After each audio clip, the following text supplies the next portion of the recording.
कुछ दिन पहले की बात है। एक सुंदर सी लड़की जो कि शादीशुदा थी, अपनी बेटी की जिद करने पर उसे चिड़ियाघर घुमाने ले गई। कद-काठी से काफी आकर्षक दिखने वाली वो युवती भले ही सांवली थी, पर उसके चेहरे का नूर हर किसी को अपनी ओर एक नजर देखने को मजबूर कर देती था। काले घने लंबे बाल जो उसकी कमर तक जाते थे, उसके सौंदर्य में निखार लाने का काम कर रहे थे। उसके साथ में उसकी छोटी बेटी थी, जो कि उसकी उंगली पकड़ के बारी-बारी से अलग-अलग जानवरों को उनके बड़े के आगे जाकर देख रही थी और कभी हंसती, कभी मुस्कुराती, कभी अपनी माँ की ओर देखती, खेल रही थी।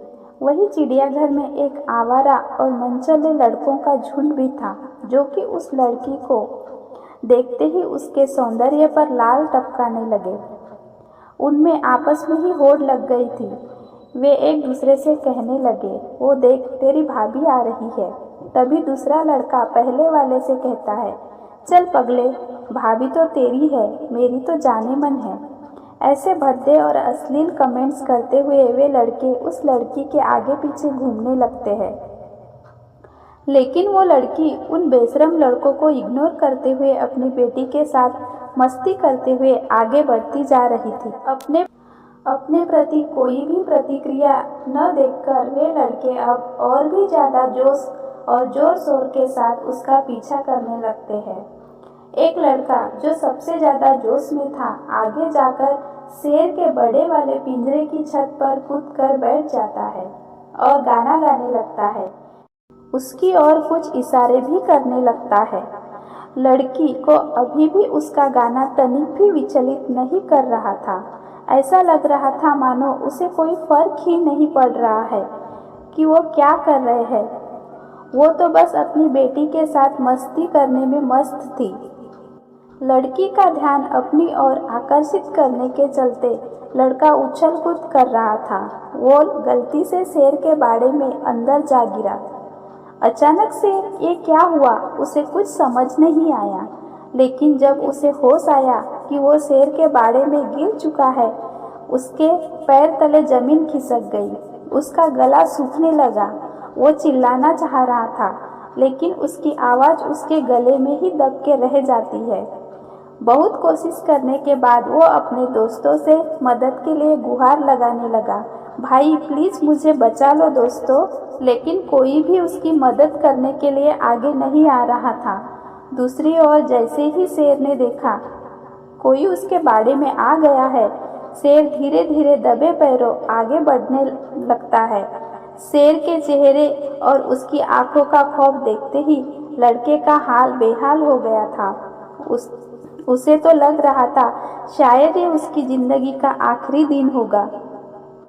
बाड़े के बाहर बहुत से लोगों की भीड़ इकट्ठा हो जाती है। सब लोग उसे बाहर आने के लिए चिल्लाते हैं, लेकिन कोई भी उसे बचाने की कोशिश नहीं करता। शेर आगे बढ़ रहा था, तभी भीड़ में से आगे आते हुए उस लड़की ने अपनी साड़ी का एक किनारा जल्दी से बाड़े में फेंका और चिल्लाकर कहा, जल्दी से पकड़ो। लड़की ने अपनी पूरी साड़ी उतार दी और बाकी लोगों की मदद से एक छोर पकड़े रही। दूसरे छोर को पकड़ के वो लड़का किसी तरह से अपनी जान बचाने में कामयाब हो गया। जैसे ही वो बाड़े की दीवार कूद के बाहर आया, वहां पर मौजूद सिक्योरिटी गार्ड ने गरजते हुए कहा, तुम्हें होश भी था कि तुम क्या कर रहे थे इस खूंखार शेर के बाड़े के पास? अगर ये बहन तुम्हारी मदद करने के लिए आगे न आई होती तो तुम अब तक इस शेर का शिकार बन चुके होते। सिक्योरिटी गार्ड की बात सुनकर उसने एक नज़र अर्धनग्न ब्लाउज और पेटीकोट में खड़ी लड़की की ओर की। वो मन में सोचने लगा, ये सिक्योरिटी गार्ड सही ही तो कह रहा है। ये मेरी बड़ी बहन जैसी ही तो है, बल्कि उससे भी ज़्यादा है। एक बहन ही तो है जिसने अपने भाई की जान बचाने के लिए अपनी इज्जत की परवाह किए बिना अपने देह से साड़ी उतारकर मेरी रक्षा की। लड़के ने हाथ जोड़े और उस लड़की के पैरों में गिरते हुए माफ़ी मांगने लगा। बहन, मुझे माफ़ कर दो। मैं कुछ देर के लिए भावनाओं में बह गया था और अपनी मर्यादा को भूल गया था। मुझे माफ़ कर दो। आपने अपनी इज्जत की परवाह किए बगैर मेरी जान बचाने के लिए अपनी साड़ी तक उतार दी। आगे से मैं किसी भी महिला को अपनी माँ और बहन की नज़र से ही देखूंगा। उस लड़की ने अपने पैरों में पड़े लड़के को पकड़ के उठाया और मुस्कुराते हुए कहा, भाई, किसी भी स्त्री की इज्जत उसके बदन पर लिपटे चंद वस्त्रों में नहीं होती है और न ही उसके किसी विशेष अंग में होती है। ये हम इंसानों की मानसिक विकृति है जो उसे जबरन इज्जत के साथ जोड़ के देखते हैं, जबकि सच्चाई तो ये है कि स्त्री की इज्जत तो उसके आचरण, उसके चरित्र से जुड़ी होती है।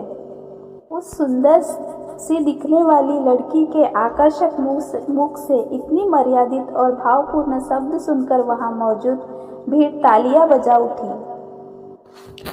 मॉरल ऑफ द स्टोरी कि हमें स्त्रियों और महिलाओं का सम्मान करना चाहिए, न कि उन्हें किसी ऑब्जेक्ट की तरह ट्रीट करना चाहिए। दोस्तों, हमारी इस कहानी को पूरी सुनने के लिए धन्यवाद। आपको ये कहानी कैसे लगी ये हमें कमेंट्स बॉक्स में ज़रूर लिखकर बताइए। और आपको हमारी ये कहानी अच्छी पसंद आई हो तो लाइक करके बेल आइकन को दबा के सब्सक्राइब ज़रूर करें।